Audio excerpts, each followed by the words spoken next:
For the best collection of over 100 wild game video recipes you will ever find, for $6, go to www.vimeo.com/on-demand/cookingwildgame.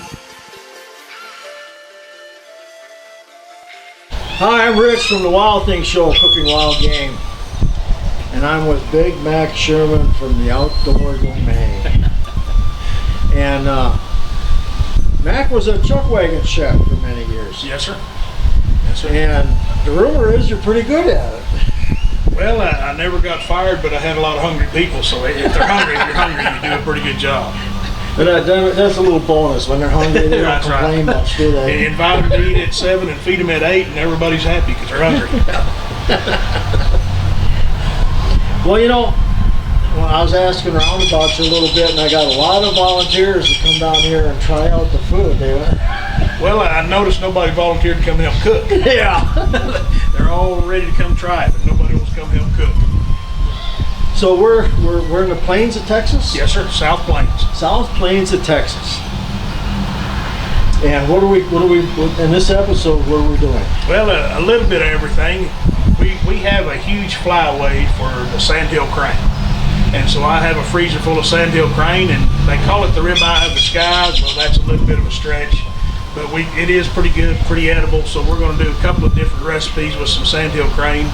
And you are in Texas, so we're going to cook some calf fries.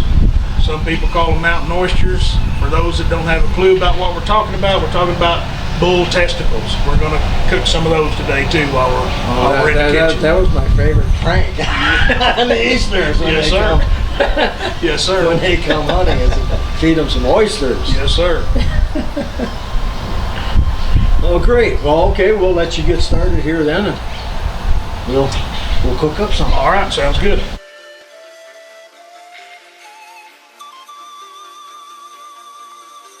Well, I'm Mack Sherman in the South Plains of Texas, little town of Lockney is where I'm from, and we are covered up at times in a SandHill Crane flyway. So we've learned different ways to cook the SandHill Crane. I'm going to show you two of my favorite ways that we cook SandHill Crane today.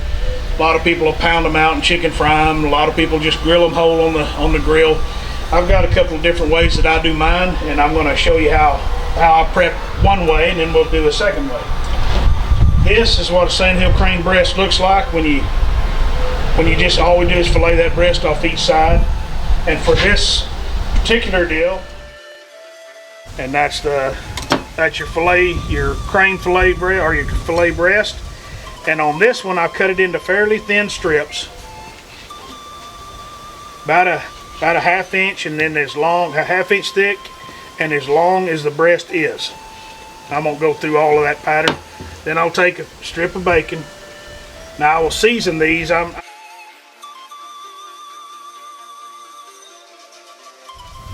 when we're hunting SandHill cranes, we're nearly always just waterfowl hunting, which means we may wind up with some ducks, some geese, and you can do the same process with ducks and geese as I've done with these SandHill crane.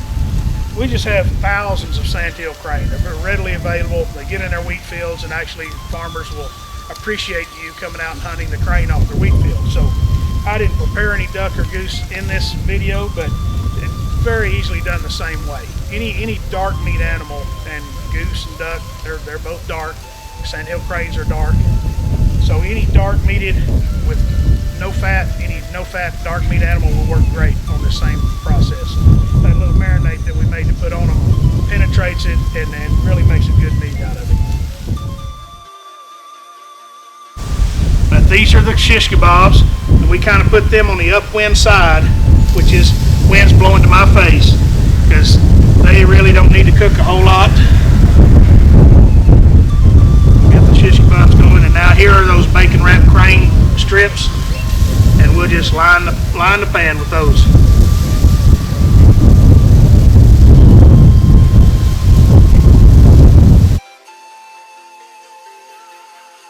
This does smell good, I'm telling you, this does. I don't know if it's the crane or the fire, but anytime I'm cooking on open coals, I get pretty excited about what's coming on. This is a really good way to stretch crane and feed a lot of people, because this is only about 3 breasts here. And when you can put that much meat out and lay it on the table, do some other things. I've got some beer bread going to go in the oven to go with it.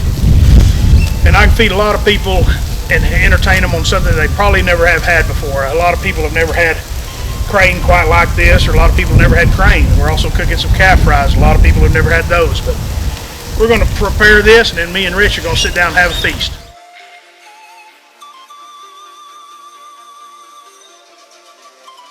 I'm Rich with the Wild Thing Show, Cooking Wild Game, and I'm with Mack Sherman. And man, this smells good. It does smell good, doesn't it? It does smell good.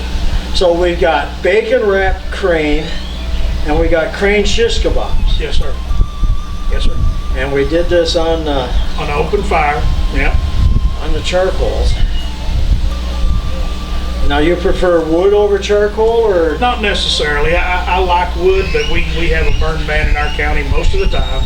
So I cook on charcoal, and charcoal is definitely a little more forgiving. So if you're going to be cooking for the first time, or you're not an experienced cook, the charcoal is a great way to go. Charcoal is more consistent. It is more consistent and more forgiving. Yes, sir. Okay, great. What would you do a meal from this? What would you serve with it? If I was actually putting a meal out to serve to my family, favorite with this, with the bacon wrapped, would be a mixed vegetable medley, kind of like grilled wok style, and some rice, and then that. With the shish kebabs, just a good bed of rice and the vegetables that are on the stick are good enough. Oh wow! Well, let's try something. Let's try it. I've got a plate for both of us.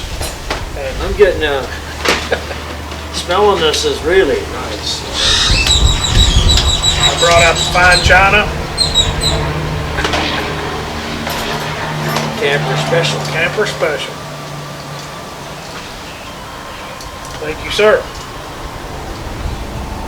And like I say, there's also an art to eating things like this. You just take it, cut an end off, just cut across it, and it is wild game, and it does have a little tendon wrap on the breast, so it might be just a touch chewy, but that's how I cut it and eat it. We'll try that, and I'll give you a skewer. It's cut all the way through. Cut all the way through that way.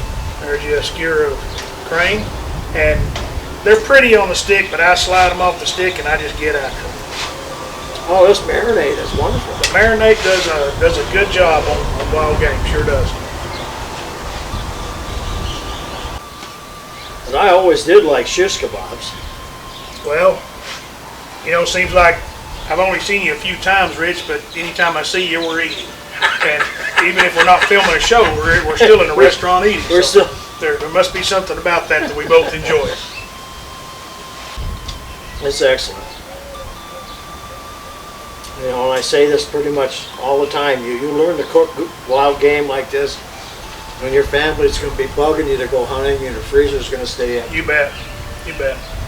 Like I say, you can adapt these recipes to suit you how you want them. Now, you've been cooking for quite a while, so you understand when it's done, but when you're first learning to cook, get the meat thermometer and stick it in there. Because the meat thermometer will tell you if it's rare, if it's medium, if it's well done.